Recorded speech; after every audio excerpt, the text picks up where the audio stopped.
Nothing much today. I slept from 1 a.m. until 1 p.m.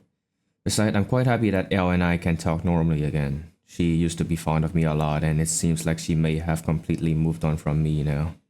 I'm quite happy for her, because I'm about to study abroad anyway, so it is probably better for her to find someone else. But many nights I always wonder, are my choices justified?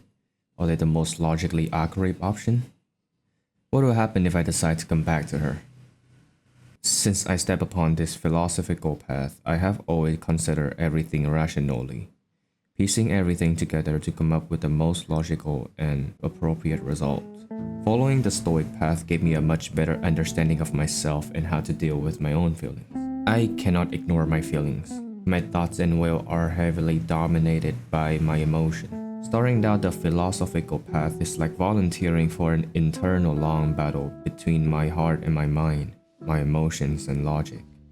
Sometimes I really struggle to choose which one to follow. It is often preferable to follow one's mind, as this tends to lead to a safer and more secure path. If I choose to follow my emotion, I will be on a completely random and uncertain path, depending more on external factors. But in return, I will have a life full of good and bad surprises, a life of unexpectedness. In a life full of crises and changes like today, many people choose to follow their minds as it's often seen as the safest choice. But by that, you will lose the chance to feel the pure emotional experiences, emotions that in some circumstances can't even be described by words. Instead of playing safe, the randomness of life forces you to adapt and compromise with this given situation. And of course, standing on the emotional side of life can be extremely devastating if one cannot bear the unforeseen consequences and stress when it comes to decision making, or just the outcome of their actions.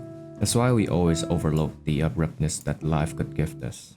Yes, there might be no happy ending, but in return, one could convert those mistakes into valuable lessons to further their self-growth journey. This is when the logic comes into play. With the assistance of our systematic minds, it can aid in our final decision-making process and help us gain a concise understanding of each option. But it is never easy to decide. What would happen if I decide to go back to her? What would happen if I accepted the confession? What would happen if I never want to change and continue on a loner path? What would happen if I decide not to let go of myself? What would happen if I followed my heart? If it succeeded, it would be called happily ever after. But if it failed, it would be called arrogance, blindness, stupidity, foolishness. Taking a chance on following your heart is like a 50-50 gamble. At a time like this, between choosing emotions or logic, I will, as normal, lean toward logic. But the more I think about it, the more I wonder, what would happen if I walked on the other path? And that's the part I hate the most. Think. The truth is, no matter which path you choose, everything will be a gamble. Whether based on the mind or heart, our success or party depends on the others and external factors. Even if you spend 10 hard-working years building up your career, there are no guarantee that it won't be collapsed one day. So it's best to live and do things so you won't have any regrets.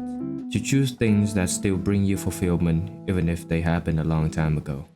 Many people spend their lives setting up boundaries and staying in their comfort zones, fearing the unknown or the randomness of life. True growth and happiness come from challenging these limits and exploring new possibilities. Instead of being held back by the social norm, our fears, or even the people around us, we should try to cross those boundaries, taking risks, embracing the unknown, following our dream or passion, pushing beyond our limit. Pursuing our heart could be scary, anxious, and even dangerous. Yes, our heart might be broken, our mind would be overwhelmed, and the sleepless night seems to be endless. The anxiety and the discomfort, the spiral and the chaos in our emotion would destroy our inner peace. Heart wrench, mind shudder. Everything in our daily life would be a huge pile of mess, but in the end, things would pass. Despite the chaos, it is rewarding even if you fail. It opens up chances for personal growth, new experience, and a better understanding of ourselves and the world. By refusing to be confined, we can live more fully and genuinely. Let the heart set the goal, let the mind clear the path. There are no better options, so why not both?